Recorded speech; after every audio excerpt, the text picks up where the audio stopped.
محمد سید الکونین والثقلین والفریقین من عرب ومن عجم فاغفر لناشدها واغفر لقارئها سألتک الخیر یا ذا الجود والکرم مولایا صلی وسلم دائما ابدا علی حبیبک خیر الخلق کلہم فاق النبیین فی خلق وفی خلق ولم یدانوہ فی علم ولا کرم مولایا صلی وسلم دائما ابدا علی حبیبک خیر الخلق کلہم۔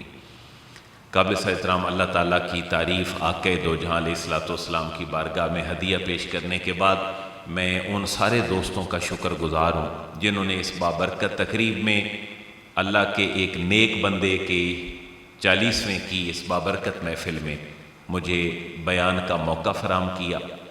قبلہ ڈاکٹر صاحب حضرت محمد اشرف عابد صاحب اور ہمارے محترم مرحوم و مغفور محمد شفیق پاپا صاحب کے رشتہ دار جتنے بھی جنہوں نے اس محفل کا انعقاد کیا، قبلہ قاری صاحب، آپ سارے دوست، اللہ سب کو جزائے خیر عطا فرمائے۔ میرے پاس تقریباً 45 منٹ ہیں تو میں کوشش کروں گا کہ میں چند کام کی باتیں آپ کی خدمت میں رکھوں اور 2-3 طرح کی چیزیں میں نے ذہن میں ارینج کی ہیں جو میں نے آپ کے سامنے رکھنی ہیں۔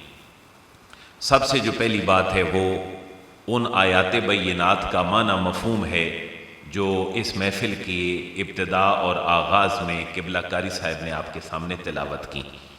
میں جب ان آیات کو سن رہا تھا تو میں حافظ نہیں ہوں، لیکن اللہ کی توفیق سے درس نظامی کا ایک پروسیس اور اس میدان میں قرآن کی آیات کی عربی اور یہ چیزیں ہمارا روزانہ کا معمول ہے، تو میں نے جب آیات یہ سنی تو مجھے یہ بڑا مناسب لگا کہ ان کا بڑا تعلق اور ان کی بڑی ریزیمبلنس ہے ہمارے محترم مرحوم و مغفور اس بھائی کے ساتھ، اس عظیم شخصیت کے ساتھ جو اللہ کے حضور پیش ہو چکی۔ میں ان آیات کا ترجمہ آپ کے سامنے پڑھتا ہوں اور وہ پوری کی پوری ان کے اوپر صادق آ رہی ہیں۔ جو صفات میں نے ان کے اندر دیکھیں، میری ان سے صرف ایک ملاقات تھی، اور جب محرم شریف کا پروگرام ہوا تو وہ مجھے باہر ریسیو کرنے کے لیے گئے سڑک تک، تو ظاہر ہے میں گاڑی میں تھا، وہ ساتھ پیدل تھے یا کسی چیز پہ تھے، تو وہ ایک ہلکا سا شیک ہینڈ ہوا، گاڑی انہوں نے میری پارک کروائی، میں مسجد میں آ گیا۔ اتنے ساری گفتگو ہو سکتی ہے، مجھے یہ اندازہ نہیں تھا، بالکل بھی نہیں تھا کہ ان ساری محافل کے آرگنائزرز وہ ہوتے ہیں۔ مجھے بتلایا گیا کہ ان محافل کو وہ آرگنائز کرتے ہیں، اور ان کا جانا اس کے بعد غالباً میں 8 محرم کو آیا تھا یا اس سے پہلے 7 کو، تو میرے خیال ہے 2 دن بعد مجھے یہ خبر پہنچی کہ اسی مسجد میں اسی جگہ پر محفل کے اختتام پر لوگ سنتیں ادا کر رہے تھے، تو وہ اللہ کے حضور پیش ہو گئے، اور ان کا اتنی بابرکت محافل میں اہل بیت اطہار کے ساتھ ان کی یہ محبت اور اتنی اعلیٰ باوضو کیفیت میں اپنے گھر میں اللہ کا ان کو اپنے پاس بلانا، یہ ان کے اوپر اللہ تعالیٰ کا بڑا فضل اور کرم تھا۔ یہ ان کی محافل اور دین کے ساتھ محبت کی ایک قبولیت تھی۔ میں جب آیات سن رہا تھا نا تو ان کی یہ صفات میرے ذہن میں آ رہی تھی۔ پھر ان کے جنازے کا وہ ایمان افروز ایک جمع غفیر جس کے اندر بے شمار علماء کرام اور نیک لوگ تشریف لائے، عوام الناس کی محبتیں تھیں، اور ٹھاٹھے مارتا ایک سمندر تھا، وہ آنے والی بارش کا ماحول کے جو جنازے میں نہیں آئی، لیکن جنازے کے بعد ہلکی ہلکی وہ پھوار شروع ہوئی، اور جنازہ لوگوں کی زیادہ تعداد ہونے کی وجہ سے اس کی جگہ تبدیل کرنا پڑی۔ یہ سارے وہ سائن اور نشانیاں ہیں کہ اللہ نے ان کو انسانوں کی زبانوں پہ بھی نیک نام جاری فرمانا تھا اور قیامت تک جاری فرمانا تھا۔ ہمارے بعد پتہ نہیں 100 سال بعد دنیا یہاں بیٹھی ہوگی، کوئی لوگ یہاں دین کا کام کر رہے ہوں گے تو وہ کہیں گے یار 2025 میں بھی ایسے لوگ ہوتے تھے، تو اللہ تعالیٰ ان لوگوں کی نیکیاں لوگوں کی زبانوں کے اوپر اللہ تعالیٰ جاری فرما دیتا ہے۔ تو جو قاری صاحب نے آیات مبارکہ تلاوت کی، بڑی کمال آیات مبارکہ ہیں۔ ویسے قرآن کا ایک ایک لفظ بڑا یونیک ہے، بڑا کمال ہے، بڑی برکت والا ہے، لیکن ان مرحوم کے اوپر ان آیات کا جو مصداق اور اپلیکیشن ہے وہ بڑے کمال انداز میں ہو رہی۔ بسم اللہ حضور، ویلکم جی۔ تو آیات کا ذرا آپ ترجمہ سماعت فرمائیں، پھر میں اپنے موضوع کی طرف آتا ہوں۔ آپ نے محترم شفیق مرحوم صاحب کو اپنے ذہن میں رکھنا ہے ان آیات کے بعد۔ یہ 24ویں پارے کی ایک سورت ہے، سورہ فصلت، اس کی چند آیات ہیں۔ یہ جہاں سے بات شروع قاری صاحب نے کی میں وہیں سے شروع کر رہا ہوں۔ ان الذین قالوا ربنا اللہ، بے شک وہ لوگ جو یہ کہتے ہیں کہ ربنا اللہ، ہمارا رب اللہ ہے، اس اور ثم استقاموا، پھر اس کے اوپر ڈٹ جاتے ہیں۔ ان لوگوں کو اللہ ریوارڈ کیا دیتا ہے؟ اس کو پہلے ہم اپنے اوپر فٹ کرتے ہیں۔ بے شک وہ لوگ جو یہ کہتے ہیں کہ ہمارا رب اللہ ہے اور پھر اس پہ ڈٹنے کا مطلب کیا ہے؟ بھائی ہم نے تو نہ غزوہ بدر کیا، نہ شریک ہوئے، نہ شاید اس طرح کے غزوے کا کوئی موقع ملا، پھر ڈٹنا کیا ہے؟ میں سمجھتا ہوں آج کے دور میں ہمارے سارے معمولات زندگی اسلام کے مطابق ہونا اور اپنی فیملیوں کی مخالفتیں جو بظاہر ہمیں اپنے کلچر کے نام پر اور فیشن کے نام پر بعض اوقات قبول کرنا پڑتی ہیں، شادیوں میں اور بہت سارے مواقع پر، وہاں خالصتاً اللہ اور اس کے رسول کی حکم اور رضا کے مطابق امپلیمنٹیشن کرنا، میں سمجھتا ہوں یہ دور حاضر میں اللہ کو رب کہنے کے بعد اس کے اوپر ڈٹ کر کھڑے ہونا۔ ورنہ ہم فیشن ویلکم کے نام پر کتنی بے حیائیاں اپنے نظام کے اندر لے آئے، اپنی شادیوں کے اندر، جس کو ہم سمجھتے ہی کوئی نہیں کہ پتہ نہیں ہم گناہ بھی کر رہے ہیں کہ نہیں کر رہے۔ تو ان الذین قالوا، بے شک وہ لوگ جو کہتے ہیں ربنا اللہ، ہمارا رب، اور پھر کیا کرتے ہیں؟ ثم استقاموا، پھر اس کے اوپر ڈٹ جاتے ہیں، قائم ہو جاتے ہیں، کھڑے ہو جاتے ہیں۔ ہوتا کیا ہے ان کے ساتھ؟ تتنزل علیہم الملائکہ، اللہ تعالیٰ کے فرشتے ان کے اوپر نازل ہوتے ہیں۔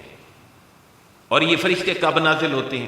میں نے اسی دوران بیٹھے ہوئے یہاں ایک احکام القرآن کے نام سے جناب ابو بکر جساس کی تفسیر کی چند چیزیں پڑھی۔ وہ کہتے ہیں فرشتوں کا نزول بندہ مومن کی موت کے ساتھ ہی شروع ہو جاتا ہے۔ ایک بندے کی جان نکلی تو کون نکال کے لے گیا؟ اللہ کا فرشتہ۔ ان کے ساتھ کتنے سارے فرشتے تھے۔ نیک لوگوں کی روح کیسے نکلتی ہے؟ جیسے آٹے سے کوئی بال کھینچ لیتا ہے۔ برے لوگوں کی روح کیسے نکلتی ہے؟ انتہائی اذیت کے اندر۔ تو یہ فرشتوں کا نزول کب ہوتا ہے؟ جناب ابو بکر جساس لکھتے ہیں کہ ایک روایت یہ ہے کہ جب فرشتے روح نکالنے کے لیے آتے ہیں، اس کے ساتھ اللہ تعالیٰ کے وہ فرشتے کہ جن کی ڈیوٹی ہے اس بندے کو ویلکم کرنے کے لیے عالم بالا اور جنت میں، وہ فرشتے اس بندے کے ساتھ مرتے ہی نازل ہو جاتے ہیں۔ تتنزل علیہم الملائکہ۔ بعض روایات یہ ہیں کہ جب بندہ قبر میں جاتا ہے تو وہاں فرشتے آتے ہیں۔ یہ دونوں جگہ پہ فرشتوں کا آنا ثابت ہے، پرماننٹ۔ جب موت آتی ہے تو بھی فرشتے آتے ہیں، جب انسان قبر میں جاتا ہے تو بھی وہاں فرشتے آتے ہیں۔ پھر ایک قول یہ ہے کہ فرشتے کب نازل ہوتے ہیں؟ جب بندہ حشر میں اللہ کے حضور پیش ہو رہا ہوگا تو یہ فرشتے نازل ہوں گے۔ یہ جب بھی نازل ہوں، موت کے وقت ہوں یا قبر کے اندر ہوں یا حشر کے اندر ہوں۔ یہ کہتے کیا ہیں؟ یہ کہتے ہیں اللہ تخافوا ولا تحزنوا، اے اللہ کے بندے، نہ تو نے کسی پچھلی بات پہ غم کرنا ہے، نہ کسی آنے والی مشکل کو ذہن میں لانا ہے، تو بالکل ہی مطمئن ہو جا۔ اور ہم اللہ کی طرف یہ حکم لے کر آئے ہیں اللہ کا کہ میرے بندے کو جنت کی بشارت دے دو۔ قرآن کے الفاظ کیا ہیں؟ وَأَبْشِرُوا بِالْجَنَّةِ، میرے اس بندے کو جنت کی بشارت دے دو۔ کس جنت کی؟ التی کنتم توعدون، جس کا تم سے وعدہ کیا جاتا تھا، اس جنت کی آج اس کو بشارت دے دو۔ ذرا اس میں ہمارے مرحوم و مغفور بھائی کو ذرا ذہن میں لائے۔ انہوں نے کہا میرا رب اللہ ہے، اس کے اوپر ڈٹے رہے۔ اللہ نے ایک نیکی کا اچھا شگون یہ دیا کہ اپنے گھر میں باوضو حالت نماز اس دورانیے میں اللہ تعالیٰ نے ان کو اپنے پاس بلا لیا۔ باوضو بھی تھے، اللہ کا گھر بھی تھا۔ ایک دوسرے قریبی لوگوں کے گھروں میں انسان کو کتنی تسکین ملتی ہے، تو یہ تو گھر ہی اللہ کا گھر تھا۔ آپ تھوڑا آگے چلیں، پھر کیا ہوتا ہے؟ جب یہ فرشتے آتے ہیں کہتے ہیں ابشروا بالجنہ، ان کو کس کی بشارت دے دو؟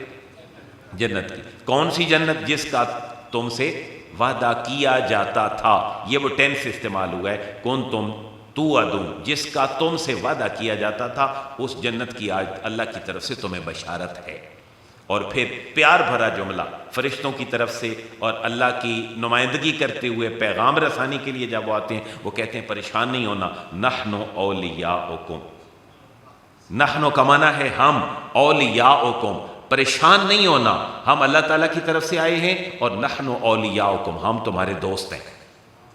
فرشتہ اجنبی کیفیت میں جب آئے تو بندہ کیسے پہچانے گا؟ وہ تسلی دے رہے ہیں، بھائی تمہیں جنت کی بشارت ہو، توجہ ادھر چلی گئی جنت کی طرف، تو ساتھ ہی انہوں نے اپنا تعارف بھی کروا دیا، پریشان نہیں ہونا، نحن اولیاؤکم، ہم تمہارے دوست ہیں، فی الحیات دنیا، دنیا کی زندگی میں بھی تمہارے دوست تھے، وفی الآخرہ، اور آخرت کے اندر بھی ہم تمہارے دوست ہیں۔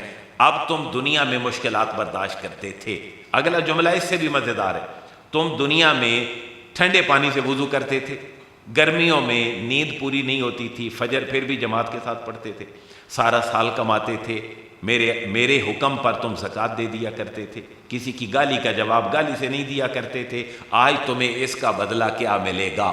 مجھے یاد ہے ہمارے استاد محترم اس آیت کو عموماً اپنی نمازوں میں پڑھتے تھے، میں بھی چونکہ حافظ نہیں تھا تو مجھے یہ آیت اس وقت کی ذہن میں اس کے نقش ہو گئے۔ استاد اس اگلی آیت کو بڑے کمال انداز میں پڑھتے تھے، وہ آیت سے پہلے استادوں کا ایک اور جملہ آپ فرماتے تھے کہ اللہ تعالیٰ فرماتا ہے تم زمین کے اوپر رہ کر میری باتیں مانتے رہو، جب تم زمین کے اندر چلے جاؤ گے میں تمہاری ساری باتیں مانوں گا۔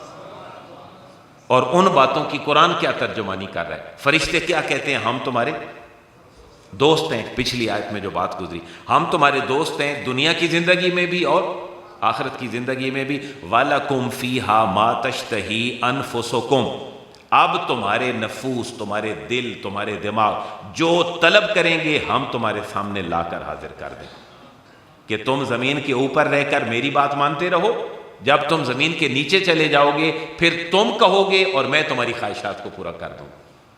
ساتھ فرمایا وَلَكُمْ فِيهَا مَا تَدَّعُونَ، تم نے بٹیر منگوایا ہم نے بھیج دیا، تم نے کہا ہمیں کچھ اور چاہیے، وَلَكُمْ فِيهَا مَا تَدَّعُونَ، جو منگواؤ گے ہم تمہیں جنت کے اندر عطا کر دیں گے۔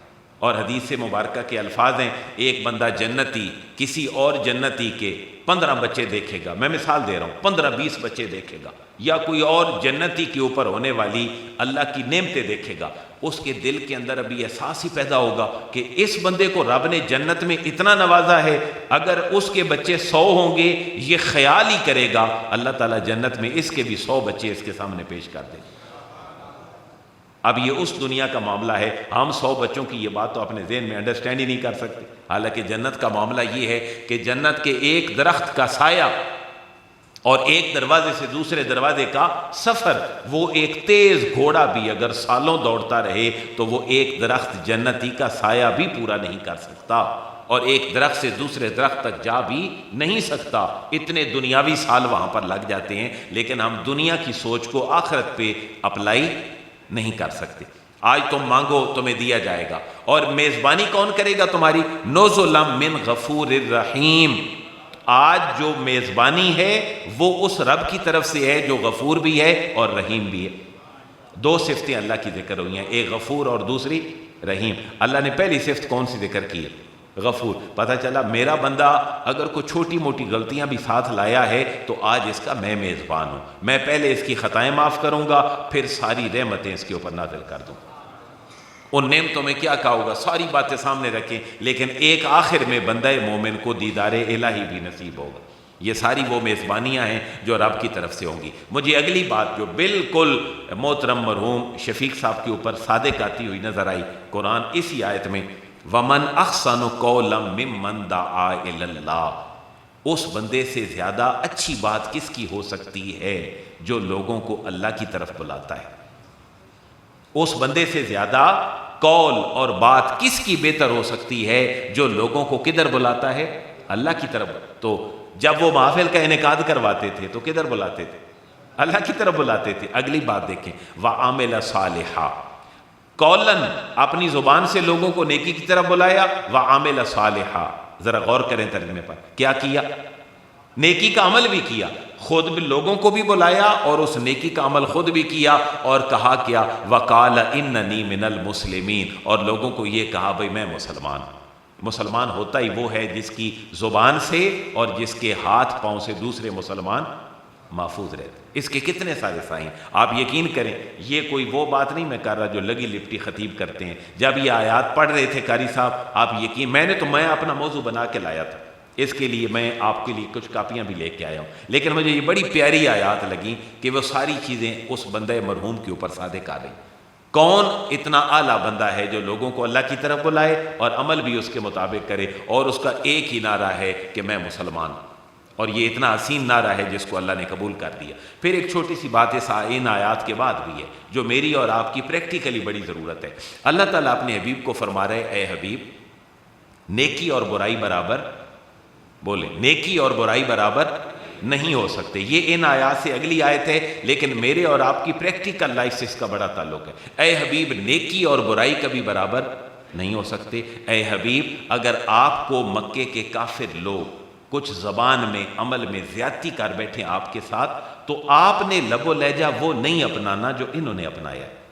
انہوں نے تو آپ کو پتھر بھی مارے، انہوں نے تو آپ کے دندان مبارک بھی شہید کیے ہیں، آپ حرم میں نماز پڑھ رہے ہوتے تھے، آپ کو یہ تکلیف بھی دیتے تھے۔ حبیب جو رویہ ان کا ہے وہ آپ نے بولے نہیں اپنانا۔ یہ میں میرے اور آپ کے لیے بھی بات کر رہا ہوں، ہم نے کیا کرنا ہوتا ہے۔ محبوب آپ نے وہ رویہ نہیں اپنانا جو رویہ انہوں نے اپنایا ہے۔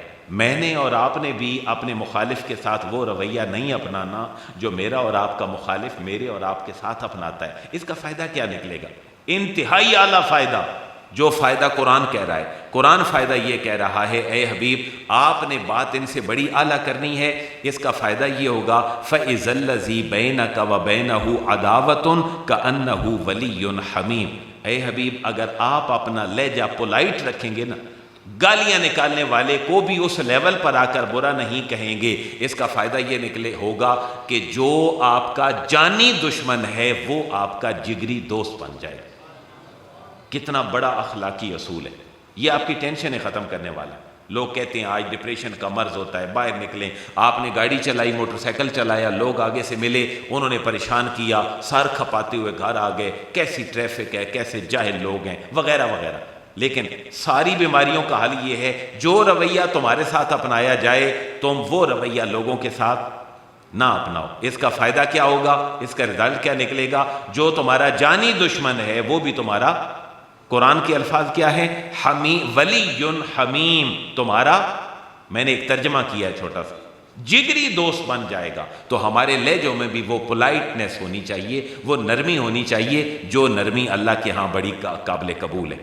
اور پھر اگر تمہیں زیادہ بھی غصہ آئے، اسی آیت کے بعد میں سکپ کر کے ایک پریکٹیکلی حکم بتانے لگا ہوں، اگر تمہاری طبیعتوں کو ناگوار گزرے، سوسائٹی کا کوئی بھی عمل، اس کا علاج کیا ہے؟ اس کا علاج یہ ہے کہ فاستعذ باللہ، اللہ کی پناہ مانگ لیا کرو۔ صرف 2 جملے، فاستعذ باللہ، تم اللہ کی پناہ مانگ لیا کرو، انہ هو السمیع العلیم، اللہ تعالیٰ سننے والا بھی ہے اور جاننے والا بھی ہے۔ اس کے لیے میرے اور آپ کے پاس الفاظ کیا ہیں؟ اعوذ باللہ من الشیطان الرجیم۔ غصہ بھی آئے تو کیا پڑھ لیا جائے؟ اعوذ باللہ من الشیطان، میں اللہ کی پناہ مانگتا ہوں۔ اور نبی پاک علیہ الصلوۃ والسلام نے جتنی دعائیں زندگی میں مانگی ہیں ان کے ساتھ اعوذ کے لفظ لگے ہیں۔ اللہم انی اعوذ بک، اے اللہ میں تیری پناہ میں آتا ہوں، کس کس چیز سے؟ من الجنون والجذام والبرص وسیء الاسقام ومن فتنۃ الصدر ومن فتنۃ المحیا ومن فتنۃ الممات ومن فتنۃ المسیح الدجال، اللہم انی اعوذ بک من ان ارد الی ارذل العمر۔ یہ 60-70 کے قریب الفاظ ہیں جن کو بول کر حضور نے اللہ کی پناہ مانگی ہے۔ اچھا یہ 60-70 میں اور آپ کیسے یاد کریں؟ سمجھنے والی بات ہے نا، 60-70 میں اور آپ کیسے یاد کریں؟ اس کا میں آپ کو ایک حل بتانے لگا ہوں۔ اب عائشہ فرماتی ہیں حضور بہت سارے الفاظ بول کر اللہ کی پناہ مانگا کرتے تھے، بیماریوں سے، آفتوں سے، یہ زلزلوں سے، یہ جیسے آج کل کلاؤڈ برسٹنگ ہو رہی ہے، بادل پھٹا، لوگ مر گئے، ہوا کے آنے والی مصیبتیں، بجلی کی آنے والی مصیبتیں، بادل گجنے والی مصیبتیں، ایوری تھنگ، لڑ کر مر جانا، لڑھک کر مر جانا، اس کے علاوہ جل کر مر جانا، ان ساری چیزوں سے حضور نے کیا مانگی؟ پناہ۔ لیکن ہم اگر یہ ساری یاد نہ کر سکیں تو ہمیں کیا کرنا چاہیے؟ اب عائشہ فرماتی ہیں حضور مختلف کلمات سے پناہ مانگا کرتے تھے اللہ تعالیٰ کی، لیکن قل اعوذ برب الفلق اور قل اعوذ برب الناس جب نازل ہو گئیں پھر آقا دو جہاں ان صورتوں کو اپنا معمول بنا لیتے تھے، اور اس کی 11 آیات ہر روز آپ کے ورد وظیفے کے اندر شامل ہوتی۔ آپ بھی کوشش کریں، یہ تو آتی ہیں کہ نہیں آتی؟ قل اعوذ برب الفلق من شر ما خلق ومن شر غاسق اذا وقب ومن شر النفاثات في العقد ومن شر حاسد اذا حسد قل اعوذ برب الناس ملک الناس الہ الناس من شر الوسواس الخناس الذی یوسوس فی صدور الناس من الجنۃ والناس، ان کو اپنے ورد وظیفے میں شامل کریں۔ بلکہ جو رات کو سوتے ہوئے مسنون اعمال ہیں نا، ان کے اندر آیت الکرسی پڑھنا اور یہ دونوں صورتیں پڑھنا، یہ تو اوور آل اپنی زندگی کا آپ معمول بنا لیں۔ اگر آپ کو رات کو سوتے ہوئے یاد نہ رہے پڑھنی، تو میں نے اپنا معمول یہ بنایا ہوا ہے، بعض اوقات بندہ لیٹ پروگراموں سے واپس جاتا ہے، نہیں ذہن میں رہتا، کم از کم آپ عشاء کی نماز میں ان صورتوں کو بطور تلاوت بھی اگر پڑھ لیتے ہیں تو ہم اللہ سے امید کرتے ہیں کہ رات کو سونے کا ہمارا وظیفہ پورا ہو جائے گا۔ آپ سنتے 4 فرض پڑھتے ہیں نا جی عشاء کے، اس کے بعد آپ سنتیں پڑھتے ہیں، وتر پڑھتے ہیں، آگے پھر سنتیں نفل پڑھتے ہیں۔ آپ کو چاہیے آیت الکرسی بھی پڑھ لیں کسی رکعت میں، کسی ایک رکعت میں قل اعوذ برب الفلق پڑھ لیں، کسی آیت میں قل اعوذ برب الناس پڑھ لیں۔ بلکہ آج کا جو لیکچر ہے اس کے اندر 2 صورتوں کی بات ہے، ایک سورہ ملک کی ہے اور ایک سورہ یاسین کی ہے۔ اس کے اندر لکھا ہوا ہے، جن دوستوں کو کاپیاں یہ چاہیے ہوں گی یہاں سے لے لیجئے گا۔ تو فرمایا ایک آیت ہے، ایک سورت ہے جس کی 30 آیتیں ہیں، ایک سورت ہے قرآن کی جس کی 30 آیتیں ہیں۔ ایک بندہ ان کو پڑھا کرتا تھا، جب وہ فوت ہو گیا تو اللہ کے حضور ان 30 آیتوں والی سورت نے سفارش کی تو اللہ تعالیٰ نے اس بندے کی بخشش فرما دی۔ یہ کون سی سورت ہے جی؟ یہ ہے سورۃ الملک، سورۃ الملک، تبارک الذی بیدہ الملک ہے جی، پوری کی پوری سورہ مبارکہ ہے۔ مجھے یاد ہے بچپن میں والد صاحب کے ساتھ میں جب چلتا پھرتا تھا سوتے ہوئے مغرب عشاء کے وقت، وہ بلند آواز میں پڑھا کرتے تھے اور صبح سورہ یاسین پڑھا کرتے تھے۔ میں نے بچپن میں ان کے ساتھ چلتے پھرتے ہی ان صورتوں کو دیکھا، سنا اور پڑھا، اور ساری زندگی میں نے ان کا معمول دیکھا۔ بلکہ وہ فرمایا کرتے تھے، 2 ڈھائی 3 سال پہلے ان کا وصال ہوا کہ جب سے میرے والد فوت ہوئے ہیں، میری پیدائش 81 کی ہے، میرے دادا جی والد صاحب فرماتے ہیں 1975 میں فوت ہوئے، کہتے ہیں اس وقت سے لے کر میرے اس آخری عمر تک شاید ہی میں کبھی کہیں میں رہ گیا ہوں، ورنہ میں نے یہ 2 صورتیں، ایک صبح اور ایک شام، اپنا معمول بنایا ہے۔ اور میری زندگی کا کوئی دن ایسا نہیں ہے جب میں نے ان کو پڑھ کے اور باقی ورد وظیفے پڑھ کے اپنے ماں باپ کو ایصال ثواب نہ کیا۔ اس لیے یہ بڑے اچھے اعمال ہیں کہ جمعرات کو ہمارے ہاں ختم کا رواج ہوتا تھا اور گھر میں ختم شریف پڑھا جاتا تھا، کو لنگر بانٹ دیا جاتا تھا۔ یہ وہ تربیت ہے اپنے بچوں کی کہ جب آپ بچوں کے سامنے یہ کر رہے ہوتے ہیں تو بچے پھر ساری عمر ہمارے جانے کے بعد وہ کر رہے ہوں گے، اور یہ ایک انہیریٹڈلی موروثی طور پر ایسا خیر کا کام جاری ہو جائے گا۔ آپ قرآن بھی پڑھ رہے ہوں گے، آپ بزرگوں کو ایصال ثواب بھی کر رہے ہوں گے، آپ برکتیں بھی سمیٹ رہے ہوں گے اور اولاد کی تربیت بھی کر رہے ہیں۔ یہی ان ختموں کے پیچھے لاجک، یہی عرسوں کی لاجک ہے، اور یہی ہمارے ان محافل کی لاجک ہے۔ اگر کوئی بندہ پوچھ ہی بیٹھے یار یہ کلوں کا ختم، 40ویں کا ختم، یہ کہاں سے تم نے نکال لی ہیں؟ بھائی انہیں کیا کہیں ہم؟ بھائی ہم یہ درس قرآن کرتے ہیں۔ کیا کرتے ہیں؟ میں نے آپ کے سامنے کو آیات کا ترجمہ مفہوم سمجھایا کہ نہیں؟ کون سی سورت؟ سورہ فصلت، کس پارے میں؟ 24ویں پارے میں نے کم از کم 5 آیتوں کا ترجمہ تشریح آپ کے سامنے رکھی ہے۔ میں نے آپ کے سامنے حدیثیں بیان کر دی ہیں، سورہ ملک کے حوالے سے، کچھ مرنے کے حوالے سے اور احکامات رکھ دوں گا۔ تو اگر کوئی پوچھے یہ بدعت ہیں، حضور کے زمانے میں نہیں ہوئے، سپیکر لگا بیٹھتے ہو، لنگر تقسیم کرتے ہو، کیوں کرتے ہو؟ حضور کے دور میں تو نہیں ہوا۔ بھائی ہم مانتے ہیں اس شکل میں نہیں ہوا ہوگا، لیکن ہمارا موقف ہے ہم ان محافل کا آغاز تلاوت قرآن مجید سے کرتے ہیں، پھر نبی پاک علیہ الصلوۃ والسلام کی نعت پڑھتے ہیں، پھر علماء کرام بیان کرتے ہیں، اور حسب توفیق اگر کوئی لنگر بانٹ دیتا ہے تو ان میں کوئی ایک چیز ایسی دکھائیں جو خلاف شریعت ہو۔ یہ تو مل بیٹھنے کا ایک بہانہ ہے کہ لوگ تعزیت میں بیٹھے، تعزیت بھی کی اہل خانہ کے ساتھ، وہاں پر ایک علمی لنگر بھی لے گئے، اور کسی نے اگر پیٹ بھر کے کسی کو کھانا کھلا دیا تو اس سے بڑی نیکی اور کیا ہو سکتی۔ لیکن ایک بات ہمارے علماء فرماتے ہیں، اعلی حضرت نے بھی اپنے فتاوی رضویہ میں لکھی ہے کہ کھانے کی مرنے پر پرتکلف دعوت کرنا اس کی ضرورت نہیں ہوتی، بلکہ جس کے گھر کا بندہ مر چکا ہوتا ہے نا، آپ کھانا پکا کے اس کے گھر بھیجا کریں۔ وہ یہاں ایک بڑی پیاری حدیث مبارکہ ہے سنن ابی داؤد کی 31-32، ویسے ہی اس کو آج پرماننٹ یاد کر لیں کہ جو بندہ مرے ہم نے اس کی ویل وشنگ کرتے ہوئے کھانا پکا کے اس کے گھر بھیجنا ہے۔ اور مجھے آج تک یاد ہے سر بچپن میں اپنے گاؤں میں کہ جس گھر کی فوتگی ہوئی ہوتی تھی اس گھر میں اگر دھواں نکلتا نا، یہ میں اپنا بچپن بتا رہا ہوں، جو ریئلٹی میں نے دیکھی سنی ہے، جس گھر کے اندر مرگ ہوتی تھی اگر اس گھر کے اندر 3 دن دھواں نکلتا نا، آگ چلتی، وہ کہتے یار کتنے غافل لوگ ہیں، انہوں نے کھانے پکانے شروع کر دی۔ مطلب کیا ہے کہ 3 دن تعزیت کے کم از کم اپنے رشتہ دار مرنے جس بندے کے گھر مرگ ہوئی ہے وہاں ان کے کھانے پینے کا اور دیگر ضروریات کا خیال رکھیں۔ آپ حدیث مبارکہ سنیں، سنن ابی داؤد حدیث نمبر 31-32، یاد رہے گی کہ نہیں؟ سنن ابی داؤد حدیث نمبر 31۔ جن کو چھوٹی چھوٹی نیند آئی ہے نا وہ بھی اونچا بولے تاکہ یہ نیند نکل جائے۔ سنن ابی داؤد حدیث نمبر 31-32، 3132، 31-32۔ اس کو آپ گوگل پہ بھی سرچ کیجئے گا، آپ کو یہ حدیث ملے گی اور لوگوں سے شیئر بھی کیجئے گا۔ حضرت عبداللہ بن جعفر سے روایت ہے رضی اللہ تعالیٰ عنہ کہ حضرت جعفر کے وصال پر نبی پاک علیہ الصلوۃ والسلام نے فرمایا جعفر کے گھر والوں کے لیے کھانا تیار کرو کیونکہ ان پر ایسی مصیبت آن پڑی ہے کہ ان کو کھانا پکانے کی فرصت نہیں ہے۔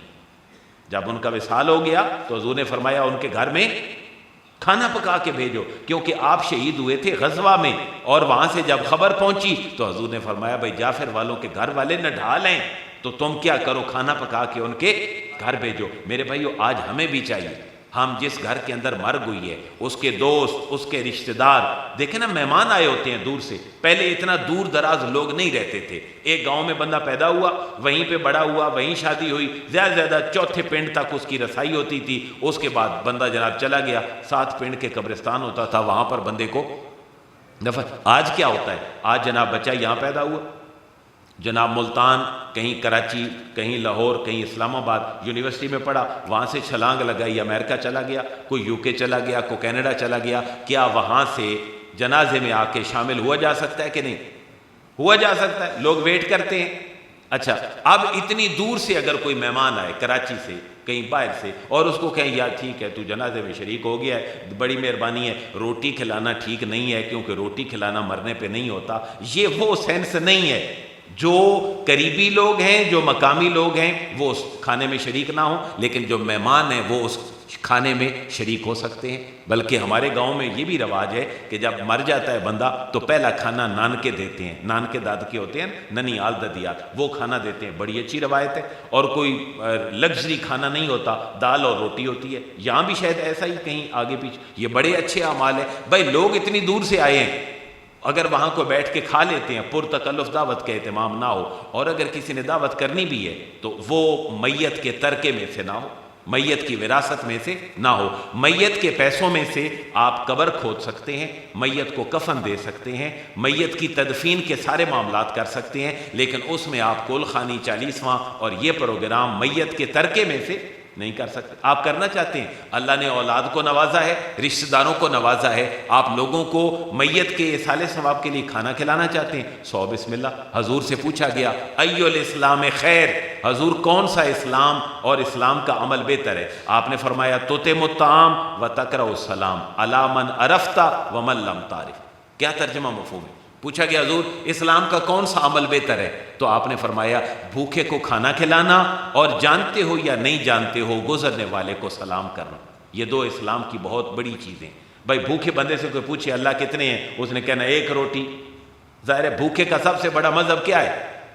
کھانا ہے، اس لیے کھانا کھلانا صاحب حیثیت آدمی کے لیے یہ نیکی کے زمرے میں آتا ہے، اس کو اس زمرے میں نہ لایا جائے۔ اب میں چونکہ یہ درس قرآن ہے، میں ایک اور آیت آپ کے دل و دماغ میں اتارنا چاہتا ہوں تاکہ پرمنٹ آپ کے دل و دماغ میں رہے۔ ہم سارے آئے، ہم سب نے مرنا ہے۔ جنازہ قرآن مجید کی کس آیت میں لکھا ہوا ہے کہ جنازہ پڑھا جائے؟ کوئی دوست جانتا ہے؟ عوام الناس میں ہم نے مرنا ہے، ہمارا کیا پڑھا جائے گا؟ جنازہ پڑھا جائے گا، قبر کھودی جائے گی، قبر کے اوپر جائیں گے۔ عوام الناس میں سے کوئی دوست جس نے یہ آیت کبھی ترجمے کے ساتھ پڑھی ہو یا سمجھی ہو ہے جی کوئی؟ نہیں؟ آپ سنیں، تھوڑا پانی ہو تو دیجیے۔ اچھا جی، اب آپ نے 2 آیتیں آپ نے ذہن میں رکھنی ہیں۔ سورہ توبہ آیت نمبر 84، بولیں جی، سورہ توبہ آیت نمبر، اور سورہ توبہ آیت نمبر 103۔ کتنی آیتیں ہو گئی جی؟ 2۔ پہلے دونوں کا نمبر یاد کر لیں۔ ہم لوگ کہتے ہیں نا یار فلاں مولوی صاحب بڑی تقریر کرتے ہیں، سورت نمبر فلاں، آیت نمبر فلاں، آپ کیوں نہیں کرتے؟ میں آپ کو کروا نہیں رہا۔ بھائی میت کے گھر کھانا پکا کے بھیجو، کس کتاب کی حدیث ہے؟ بولے نا، سنن ابی داؤد، حدیث نمبر کیا ہے؟ 3132، 3132۔ آپ اس حدیث کو شیئر کریں۔ کیا آپ کو نمبر یاد نہیں ہو سکتا حدیثوں کا؟ بھائی دنیا کے سارے کام ہو سکتے ہیں، ہمیں باقی چیزیں کیوں نہیں یاد ہو سکتی؟ اب جنازے کی طرف آئیں، ہم نے مرنا ہے، قبر کھدنی ہے، ہم نے وہاں پر دفن ہونا ہے، جنازہ پڑھا جائے گا، کفن دیا جائے گا۔ کتنی آیتیں لرن کرنی ہیں؟ نمبر 1 سورہ توبہ آیت نمبر 84، نمبر 2 سورہ توبہ آیت نمبر 1۔ میرے ساتھ تھوڑا حاضر دماغی سے رہنا ہے، اور میں نے جاتے ہوئے سن کے بھی جانا ہے۔ میرا گھر کوئی کام نہیں ہے، جب تک یاد نہیں ہوگی ہم گھر کوئی نہیں جائیں گے، ہم نماز کے بعد دوبارہ بیٹھ جائیں گے۔ سورہ توبہ آیت نمبر 84 اور سورہ توبہ آیت نمبر 130۔ 84 میں کیا لکھا ہے؟ سورہ توبہ کی آیت نمبر 84 میں لکھا ہے، اے حبیب کافر اور مشرک اگر مر جائے تو آپ نے یہ بھی نہیں کرنا، یہ بھی نہیں کرنا، یہ بھی نہیں کرنا۔ انڈرسٹینڈ کر لیا کہ نہیں؟ اے حبیب کوئی کافر کوئی مشرک مر جائے، یہ بھی کام نہیں کرنا، یہ بھی نہیں کرنا، یہ بھی نہیں کرنا۔ اللہ کیا نہیں کرنا؟ فرمایا وَلَا تُصَلِّ عَلَىٰ أَحَدٍ مِّنْهُمْ مَاتَ أَبَدًا۔ اے حبیب کافروں کا اور مشرکوں کا جنازہ بالکل بھی نہیں پڑھنا۔ اللہ کسی ایک کا پڑھ سکتے ہیں، فرمایا نہیں، وَلَا تُصَلِّ عَلَىٰ أَحَدٍ، کسی ایک بھی کافر اور مشرک کا جنازہ آپ حبیب نہیں پڑھ سکتے۔ سورہ توبہ آیت نمبر 84۔ اچھا اللہ کوئی اور کام بھی، کوئی اور حکم نہیں پڑھیں گے جنازہ؟ فرمایا ایک حکم اور بھی ہے، وہ کیا ہے؟ لفظوں پہ غور کیجئے گا، وَلَا تَقُمْ عَلَىٰ قَبْرِهِ، وَلَا تَقُمْ عَلَىٰ قَبْرِهِ، کیا مطلب؟ وَلَا تَقُمْ عَلَىٰ قَبْرِهِ، اے حبیب جنازہ بھی نہیں پڑھنا اور ان کی قبر پر کھڑے بھی نہیں ہونا۔ سورہ توبہ آیت نمبر 84۔ اللہ تو غفور الرحیم ہے، اتنا سخت حکم، تیری مخلوق رزق دے رہا ہے دنیا میں، ان کو ہم سے زیادہ دے رہا ہے اللہ۔ سپر پاور امریکہ دیکھیں، رشیا، UK، ساری دنیا کو دیکھیں، اللہ اتنا سخت حکم، جنازہ بھی نہیں پڑھنا، قبر کے اوپر کھڑے بھی نہیں ہونا۔ آخر انہوں نے کیا کیا ہے؟ اسی آیت کے اندر جسٹیفیکیشن، انہم کفروا باللہ ورسولہ، اے حبیب اس کی وجہ یہ ہے انہوں نے آپ کی اور میری دشمنی میں ایک لمحہ بھی ضائع نہیں ہونے دیا، یہ راستے کے سام بن کر کھڑے رہے۔ آج ہماری باری ہے، نہ ان کا جنازہ پڑھنا ہے، نہ ان کی قبر پر کھڑے ہونا۔ وَمَاتُوا وَهُمْ فَاسِقُونَ، اے حبیب جب یہ مرے تو بے عمل اور بے عقیدہ مرے تھے، اس لیے ہم نے یہ رحمت کی دعا اور آپ کے قدمین مبارک ان کی قبروں کے اوپر جا کے لگے، میں ایسا کبھی بھی گوارا نہیں کرتا۔ سمجھ آ گئی؟ کتنے کام نہیں کرنے؟ 2۔ پہلا جنازہ بھی نہیں پڑھنا، قبر پر کھڑے بھی۔ اچھا اس آیت کو ذرا الٹ کر دے مفہوم، پتہ چلا اگر کافر مشرک کا جنازہ نہیں پڑھنا تو کسی کا پڑھنا بھی تو ہے نا، اور اگر کافر اور مشرک کی قبر پر کھڑے نہیں ہونا تو کوئی ایسا بندہ بھی تو ہوگا جس کی قبر پر کھڑے ہونا الاؤ ہوگا۔ ہاں اس کے بارے میں فرمایا، اے حبیب آپ کے جان نثار صحابہ، آپ کے گھر والے اور ان دونوں کو قیامت تک ٹھیک ماننے والے اگر کوئی مر جائیں تو آپ نے حبیب کیا کرنا ہے؟ صلی علیہم، ان کے لیے دعائیں کرنی ہے، ان کا جنازہ بھی پڑھانا ہے۔ اچھا اللہ اس کا کوئی فائدہ بھی ہوگا؟ پیچھے تو پوچھا نا کہ اللہ نماز جنازہ بھی نہیں پڑھنا، قبر پہ کھڑے بھی نہیں ہونا، کیوں؟ کافر مرے۔ یہاں کیا کہا جا رہا ہے کہ ان کے لیے دعا کرنی ہے، اپنے صحابہ کے لیے، اپنے اہل بیت کے لیے اور ان کے غلاموں کے لیے، قیامت تک جتنے بھی مومن مسلمان آئیں گے ان کا جنازہ پڑھنا ہے، ان کے لیے دعا۔ سوال اللہ کو فائدہ بھی ہوگا اس کا؟ ذرا آپ سنیے فائدہ کیا ہے۔ قرآن کی سٹیٹمنٹ سورہ توبہ آیت نمبر 103، پہلے کون سی تھی؟ سورہ توبہ آیت نمبر 84۔ اب 103 والی سٹیٹمنٹ کیا ہے؟ اللہ فرما رہے ہاں حبیب دعا کا جنازے کا فائدہ ہونا ہے۔ کیا فائدہ ہونا ہے؟ ان صلاتک سکن لہم، ان صلاتک سکن لہم، اے حبیب دعائیں آپ کریں گے، دعائیں آپ کے غلام کریں گے قبر کے اوپر یا جنازہ پڑھنے کے بعد، اور میں ان کو قبروں کے اندر سکون عطا فرما دوں۔ یہ کوئی لمبے چوڑے فتوے والی بات ہی کوئی نہیں ہے۔ سورہ توبہ آیت نمبر 103، میں ان صلاتک سکن لہم، اے حبیب آپ جنازہ پڑھائیں گے، آپ ان کے لیے دعا کریں گے، آپ ان کی قبر کے اوپر آ کے کھڑے ہوں گے تو میں کیا کروں گا؟ سکن لہم، میں ان کو قبروں کے اندر سکون عطا۔ پتہ چلا کہ مرنے والے کے لیے اگر دعا کی جائے تو وہ مرنے والے کے لیے باعث بولیں باعث اچھا پتہ کیا چلا، اگر کافر کی قبر پر کھڑے نہیں ہونا تو وجہ کیا ہے؟ جب آپ قبر پہ جاتے ہیں تو آپ کا فائدہ قبر والے کو بھی ہوتا ہے، یہی وجہ ہے نا بھائی حضور کو کیوں منع کیا گیا کہ قبر پہ نہیں جانا؟ وہ مر گئے مردود، نہ فاتحہ نہ درود ہیں۔ جب ایک بندے کو منع کیا جا رہا ہے کہ قبر پہ نہیں جانا تو پتہ چلا دونوں طرف کا فائدہ ہوتا ہے، جانے والے کو بھی فائدہ ہوتا ہے اور جس کے پاس کوئی جاتا ہے اس کو بھی۔ یار کسی کی بات نہ مانو، سورہ توبہ کی آیت نمبر 103 کی بات مانو، کسی مفسر کی بات کی طرف بھی نہ جاؤ۔ قرآن کی کتنی پیاری سٹیٹمنٹ، ان صلاتک سکن لہم، اے میرے حبیب آپ ان کے لیے دعا کریں گے اور آپ دعا زمین کے اوپر کھڑے ہو کے کریں گے، میں ان کو قبر کے اندر منو مٹی کے نیچے ان کو سکون اور راحت عطا فرما دوں۔ اور دیکھیں ہم جب نماز پڑھتے ہیں تو دعائے مغفرت نہیں کرتے، ربنا اغفر لی وَلِوَالِدَيَّ وَلِلْمُؤْمِنِينَ یوم یقوم الحساب، یہ بھی دعا ہے۔ اور جو اپنے ماں باپ کے اچھے تربیت یافتہ لوگ ہیں وہ جمعے کو بھی اپنے ماں باپ کی قبروں پہ جاتے ہیں، جمعرات کو بھی جاتے ہیں، ہر خوشی اور غمی کے موقع پر بھی جاتے ہیں، وہاں مٹی بھی ڈالتے ہیں، پھول بھی ڈالتے ہیں، پانی بھی پھینکتے ہیں، ان کے لیے دعا بھی کرتے ہیں، ان کی قبروں کو چومتے بھی ہیں۔ ماں باپ مرنے سے ماں باپ کے رشتے ختم ہو جاتے ہیں، ماں باپ کے رشتے قائم رہتے ہیں۔ اس کے اوپر بھی قرآن کی سٹیٹمنٹ ہے، قرآن یہ کہہ رہا ہے جس دن دنیا میں میاں بیوی والا معاملہ جب مرنے کے بعد آگے جاتا ہے تو قیامت والے دن نفسا نفسی یہ ہوگی کہ شوہر اپنی بیوی سے بھاگے گا، اولاد اپنے باپ سے، باپ اپنی اولادوں سے بھاگیں گے۔ پتہ چلا دنیا کے رشتوں کا معاملہ وہاں بھی ہوگا، لیکن جو دنیا میں بے عمل ہیں وہ وہاں بے بس ہو جائیں گے، وہاں ایک دوسرے سے بھاگیں گے، لیکن جو نیک لوگ ہیں وہ ایک دوسرے کے ساتھ سارا تعلق اپنا رکھتے ہوں گے۔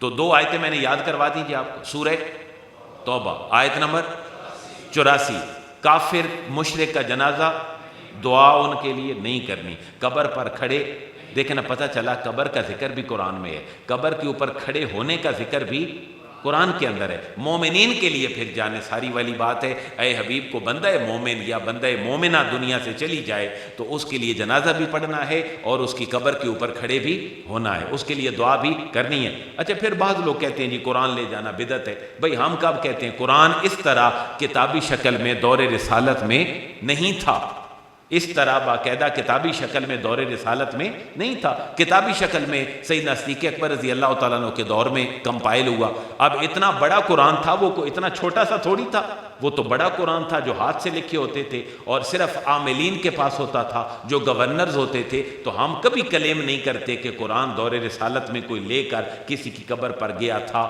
اچھا کیا قرآن لے کے ہی نہیں گیا تھا؟ بھئی اس طرح فزیکلی قرآن تو نہیں لے کے گیا تھا، لیکن ان کے سینوں میں قرآن ہوتا تھا، وہ صحابہ بھی قرآن کے حافظ ہوتے تھے اور جو باقی لوگ تھے وہ بھی قرآن کے حافظ ہوتے تھے۔ وہ جب وہاں جاتے تھے تو قرآن کی تلاوت کیا کرتے تھے، وہاں قرآن کو وہ پڑھا کرتے تھے، اس لیے قرآن کا وہاں پہ پڑھنا کوئی حرج نہیں ہے۔ اور اگر قرآن کی کہیں ممانعت بھی ہو قبرستان میں لے جانے کی، اس کی وجہ کیا ہو سکتی ہے؟ بھائی قرآن کی بے حرمتی نہ ہو، قرآن کی وہاں بے حرمتی نہ ہو۔ آج قبرستان بھی سوفسٹیکیٹڈ ہو گئے، آج قبریں بھی ماربل والی ہو گئیں، قبرستانوں کی چار دیواریاں ہو گئیں، لہٰذا قرآن اگر کوئی لے جائے ہوگا بدعت ہی، لیکن ہم اس کو کہیں گے یہ بدعت سیئہ نہیں ہے بلکہ یہ بدعت حسنہ ہے، یہ اچھی بدعت ہے، آپ قرآن سے ساتھ لے جا رہے ہیں۔ بھائی اگر قرآن نہیں پڑھیں گے وہاں تو کریں گے کیا؟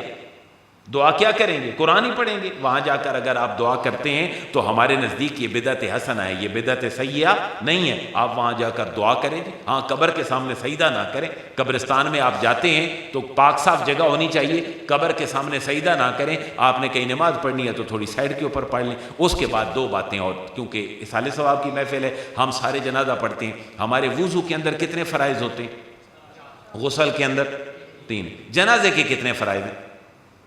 تاکہ میں آپ کو سکھا جاؤں، میرے آنے کا فائدہ ہو۔ عموماً آپ جنازہ تو ہم پڑھ لیتے ہیں، بھائی غسل بھی کر لیں، وضو بھی کر لیں، پتہ نہ بھی ہو کہ کتنے فرض ہیں تو وضو ہو جائے گا کہ نہیں؟ ہو جائے گا، کیونکہ آپ کر تو رہے ہیں نا وہ، لیکن سٹیٹمنٹ شریعت کی پتہ ہونی چاہیے۔ جنازے کے 2 فرائض ہیں، جنازے کے 2، کون کون سے فرائض؟ ایک ہے قیام کرنا، کھڑے ہونا، اور دوسرا ہے 4 دفعہ اللہ اکبر کہنا۔ 4 دفعہ آپ آئے، آپ نے کہا اللہ اکبر، شروع کر دیا جنازہ۔ اس کے بعد خیال رکھا کریں امام صاحب جب تکبیر کہیں تو آپ نے تکبیر کہنی ہے، ہاتھ نہیں اٹھانے، لیکن تکبیر، اور تکبیر کہنا کیا ہے؟ فرض ہے۔ تکبیر کہنا آپ لاجک سمجھتے ہیں کہ کیوں فرض ہے؟ تکبیر کو فرض کیوں رکھا گیا جنازے کے اوپر؟ اس کی وجہ یہ ہے مسلمان کی کوئی گیدرنگ، مسلمانوں کا کوئی انفرادی اور انڈیویجولی عمل ایسا نہیں ہونا چاہیے جو اللہ اور اس کے رسول کے ذکر کے بغیر۔ آپ پورا نظام دیکھ لیں، پورا نظام اسلام کا دیکھ لیں، اللہ رسول کے ذکر کے بغیر آپ کا نکاح مکمل نہیں ہو سکتا۔ خطبہ میں کیا پڑھتے ہیں؟ اللہ تعالیٰ کی تعریف ہے، نبی پاک علیہ الصلوۃ والسلام کی ذات اقدس پہ درود پاک ہے۔ اگر کوئی امام صاحب سورہ فاتحہ اور درود ابراہیمی پڑھ لے تو یہ بھی خطبہ نکاح کے لیے کافی ہے، اللہ کی تعریف ہو گئی اور نبی پاک علیہ الصلوۃ والسلام کی ذات اقدس پہ درود بھی ہو گیا اور سلام بھی ہو گیا۔ اسی لیے آپ جنازہ بھی دیکھیں تو پہلی تکبیر کے بعد کیا پڑھتے ہیں؟ اللہ کی تعریف، دوسری تکبیر کے بعد نبی پاک علیہ الصلوۃ والسلام کی ذات اقدس پہ درود پاک، اور تیسری تکبیر کے بعد دعائے مغفرت، اور چوتھی تکبیر کے بعد سلام پھیر لیتے ہیں۔ پتہ چلا یہ جنازہ بھی اللہ رسول کے ذکر کے بغیر مکمل۔ تو میرے بھائیوں، ہماری شادیوں کے باقی عمل میں اللہ رسول کیوں نکل جاتے ہیں؟ میں دکھی ہوں اس بات پہ ذاتی طور پر۔ اپنے کیریئر میں ہم لوگوں کے نکاح پڑھاتے ہیں، جتنی بے حیائی ہم اپنی شادیوں میں لے آئے ہیں، آپ یقین کریں ہمیں اس کا ادراک تک بھی نہیں۔ اور یونیورسٹیوں کے اندر، کالجز کے اندر اپنی بچیوں کی اتنی ذہن سازی کر کے ان کو بھیجیں۔ میں بینگ اے فادر بھی عرض کر رہا ہوں، بینگ اے ٹیچر بھی آپ سے ریکویسٹ کر رہا ہوں، اپنی بچیوں کی ایوری ڈے کی بنیاد پر بچیوں سے یونیورسٹیز کے حالات شیئر کریں۔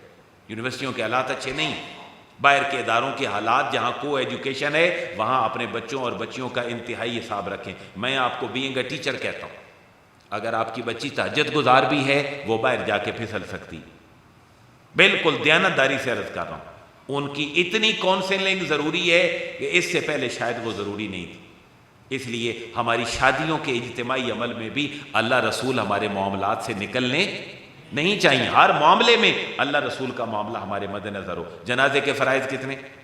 نمبر 1 قیام کرنا، نمبر 2 4 تکبیریں کہنا، اللہ اکبر اللہ اکبر۔ اچھا یہاں ایک اور بات نوٹ کر لیں، اگر آپ جنازہ پڑھنے کے لیے آئے، جیسے محترم ہمارے محمد شفیق مرحوم صاحب تشریف لے گئے، اگر کوئی بندہ جنازہ پڑھنے آتا ملتان سے اور جنازہ جناب ہو چکا ہوتا، صرف جناب امام صاحب کھڑے ہیں اور سلام پھیرنے لگے ہیں، یا ایک تکبیر باقی تھی، بیچارہ اتنی دور سے آیا، جنازے میں کیسے شامل ہوگا؟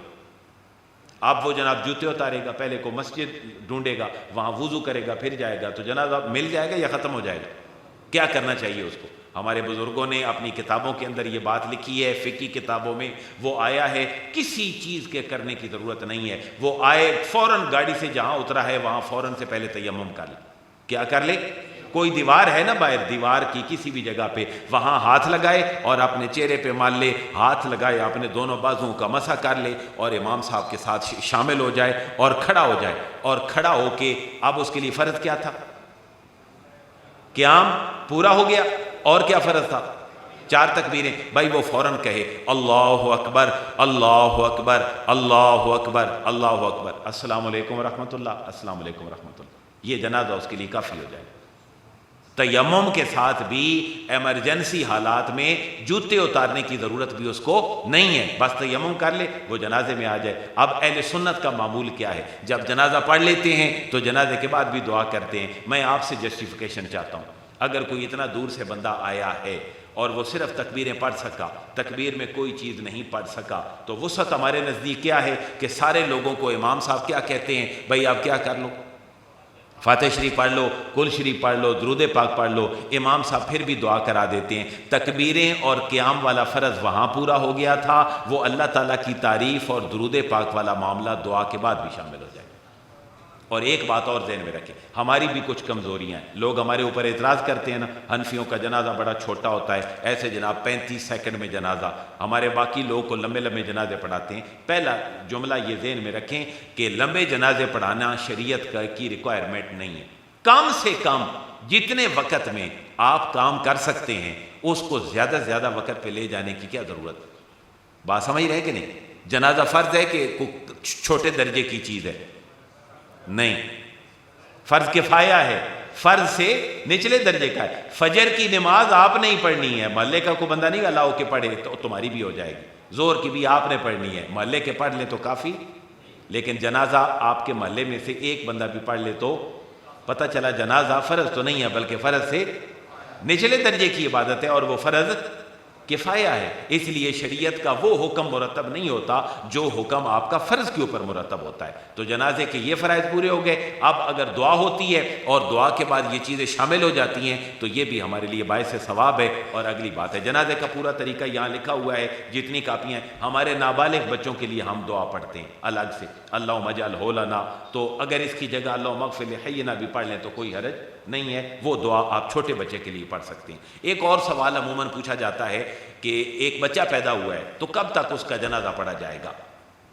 پڑھا جائے گا نہیں بھائی، سمپل سی بات ہے، آج میڈیکل اپنے عروج کے اوپر ہے، آپ کے دل کی دھڑکن، آپ کا سانس اور آپ کی زندگی دائی کو پتہ چلے یا نہ چلے، لیکن آپ کی مشینیں بتا دیتی۔ اگر مشین زندگی کہہ رہی ہے کہ زندگی تھی تو بچے کا نام بھی رکھا جائے گا، بچے کے کان میں اذان بھی پڑھی جائے گی، بچے کی قبر بھی کھودی جائے گی، اس کا کفن بھی پہنایا جائے گا اور اس کا جنازہ بھی پڑھا جائے اگر زندگی ثابت ہو گئی ہے تو۔ اگر زندگی ثابت نہیں ہوئی تو پھر کسی چیز کی ضرورت نہیں ہے۔ آپ عام بچہ پیدا ہوا، فوت ہوا، آپ 2-4 بندے جائیں اور اس کو دفنا کے آ جائیں، مناسب سا گڑھا کھودیں، جیسے قبر ہوتی ہے اس کے مطابق اس چیز کو مینج کر لیں۔ اور میرے بھائیو، موت کی تمنا نہیں کرنی چاہیے، موت کی تمنا نہیں کرنی چاہیے، موت کو یاد ضرور رکھنا چاہیے۔ یہ جو میں نے 2 جملے بولے ہیں نا، یہ دونوں حدیثیں ہیں۔ حضور نے فرمایا لذتوں کو ختم کرنے والی موت کو یاد رکھا کرو۔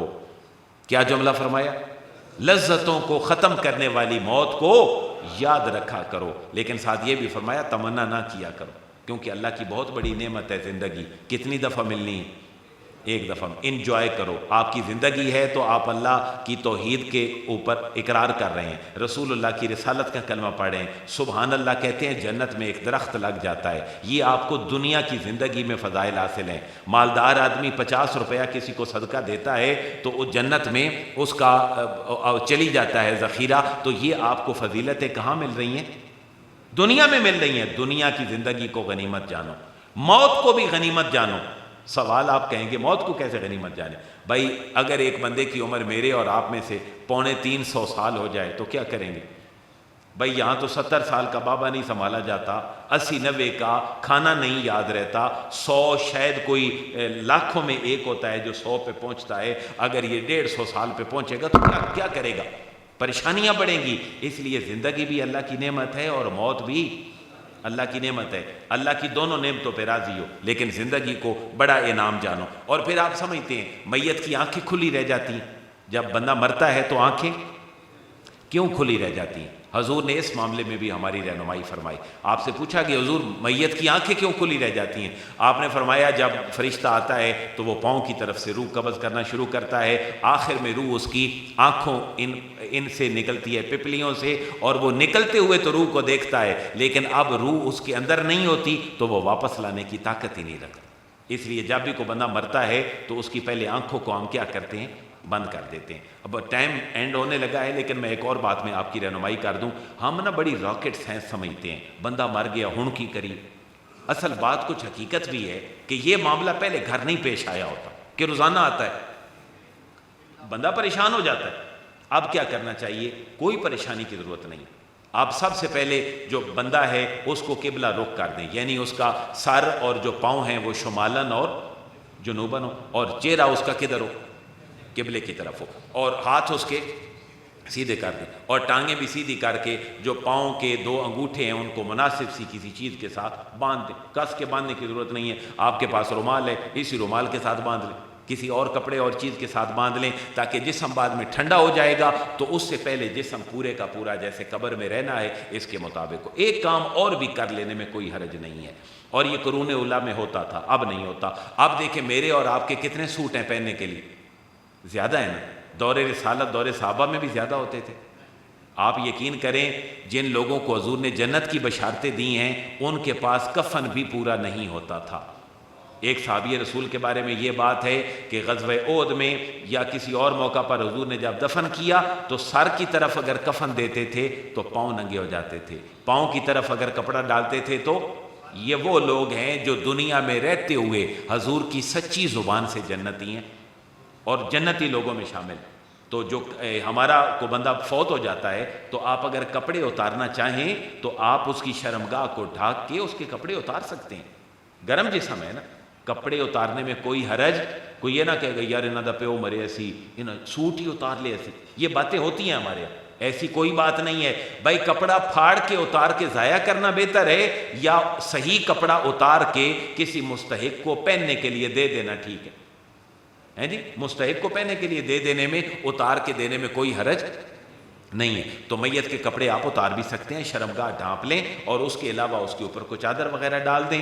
اس کے بعد ہمارے ہاں ایک اور ہم صحیح عمل نہیں کرتے، جب تک ہم جنازہ نہیں نہ پڑھ لیتے اور دفن نہیں کرتے ہم بیٹھے رہتے ہیں، فاتحہ کا عمل شروع نہیں کرتے۔ ذرا سوچیں، قرآن نے اس کے اوپر کوئی پابندی لگائی ہے؟ ہم نہیں اگر کرتے، حدیث نے پابندی لگائی ہے؟ نہیں، ایسی بات نہیں۔ یہ بندہ تو مر چکا ہے، ابھی صرف کیا ہونا باقی ہے؟ جنازہ اور تدفین باقی ہے، اس کے لیے ہم اس پیریڈ میں دعا نہیں کرتے۔ میں کیا ٹھیک کہہ رہا ہوں یا میری آبزرویشن غلط ہے؟ بھائی کیوں نہیں کرتے؟ منع کیا کو اللہ نے؟ بھائی یہ تو مر گیا ہے بیچارہ، جو ابھی مرے نہیں ہیں ان کے لیے بھی مغفرت کی دعا ہم ہر روز کرتے ہیں۔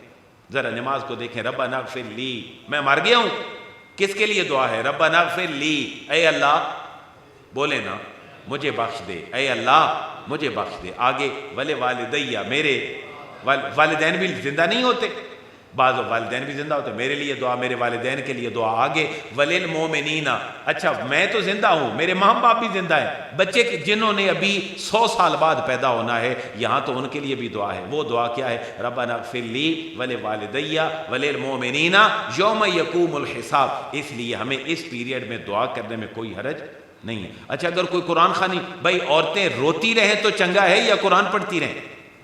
تو ان کو دیں قرآن مجید پڑھنے کے لیے۔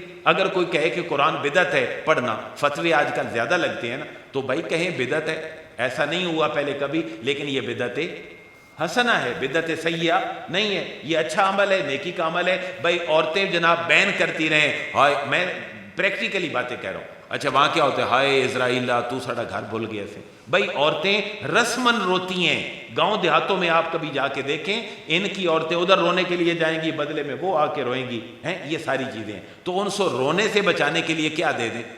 قرآن مجید۔ اور میری آپ سے گزارش ہے کہ آپ جب بھی کسی کول میں جائیں، جب بھی کسی چالیسویں میں جائیں، وہاں آپ کو موقع ملے قرآن پڑھنے کا تو قرآن کو انڈرسٹینڈ کر کے پڑھیں۔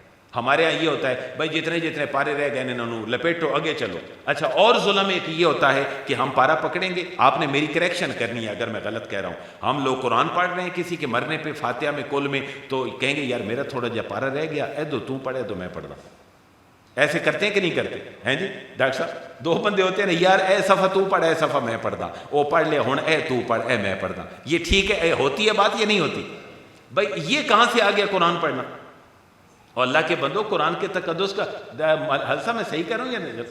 ایسا نہیں کرنا چاہیے، میرے خیال میں ایسا نہیں کرنا چاہیے۔ دیکھیں نا جی، اللہ کا کلام انڈرسٹینڈ کرنے کے لیے آیا ہے، اللہ کا کام انڈرسٹینڈ کرنے کے لیے، آپ اس کو انڈرسٹینڈ کریں۔ میں آپ سے ریکویسٹ کر رہا ہوں، آپ سے پورے پارے کا مطالبہ کلوں میں نہیں کیا گیا، ایک صفحہ بھی پڑھ لیں کم از کم ترجمے کے ساتھ پڑھا کریں۔ اور اہل سنت میں ہمارے ہاں خامی ہی یہ ہے، ہم قرآن کو سمجھ کے نہیں پڑھتے۔ باقی دیکھیں ہم ایک اور سستی کا مظاہرہ بھی کرتے ہیں، شاید آپ میں سے کسی کو یہ بات بری لگے، جب کل خوانی ہوتی ہے، چالیسواں ہوتا ہے، ہم سفید چادریں بچھاتے ہیں، گٹھلیاں ڈال دیتے ہیں۔ بھائی پڑھیں، گٹھلیاں پڑھنے میں کوئی حرج نہیں ہے، آپ دروشی پڑھیں، آپ جناب استغفار پڑھیں، سبحان اللہ پڑھیں۔ یار آپ کو اللہ کے کلام پڑھنے کا موقع ملا ہے، اس کو کیوں نہیں پڑھتے؟ جس کو قرآن نہیں آتا تھا آج سے 100 سال پہلے، ان کے لیے ہمارے بزرگوں نے چیزیں رکھی ہوئی تھی۔ وہ چیزیں کیا تھی؟ یار ان کو 6 کلمے رٹوا دو، 6 کلموں میں 50 ذکر ہیں، بات سمجھ رہے ہیں؟ 6 کلموں میں 50 ذکر ہیں۔ افضل و ذکر کس کلمے میں ہے؟ تو 1 ذکر ہوا۔ آپ دوسرا اس کلمے کا جز کیا ہے؟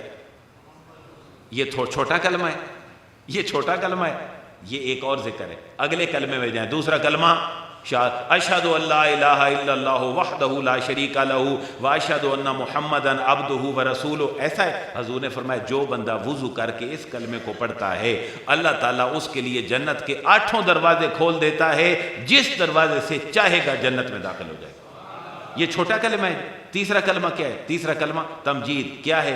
سبحان اللہ والحمد للہ ولا الہ الا اللہ واللہ اکبر. ادھر تک ایک کلمہ ختم ہو گیا. ولا حول ولا قوت. یہ سارے کلمے ہیں. نبی پاک علیہ الصلوۃ والسلام نے فرمایا جو بندہ ایوری ڈے 100 ٹائم پڑھتا ہے سبحان اللہ وبحمدہ سبحان اللہ العظیم، اللہ تعالیٰ اس کے گناہ معاف کر دیتا ہے. اگر اس کے گناہ لا تعداد انکاؤنٹیبل بھی ہوں اللہ پھر بھی معاف فرما دے. یہ چھوٹی باتیں ہیں جی. یہ ذکر بھی کرنے چاہیے، گٹھلیوں پہ کریں، نمک پاروں پہ کریں، لیکن آپ کے پاس اللہ کی بہت بڑی کتاب آ گئی ہے. کون سی؟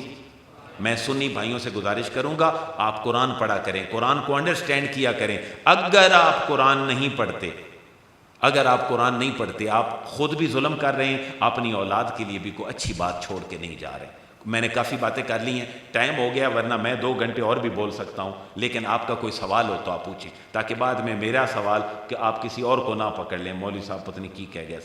کوئی سوال ہو آپ کا تو میں آپ کو جواب دے دیتا ہوں. جی بسم اللہ بولو صاحب.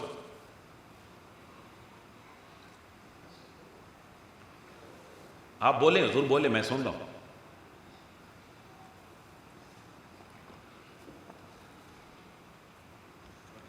جی وعلیکم السلام. آپ مجھ سے سوال پوچھیں حضور.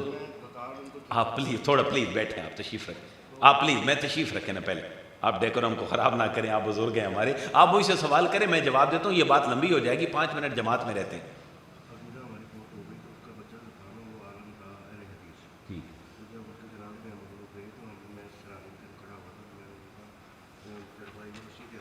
ٹھیک ہے.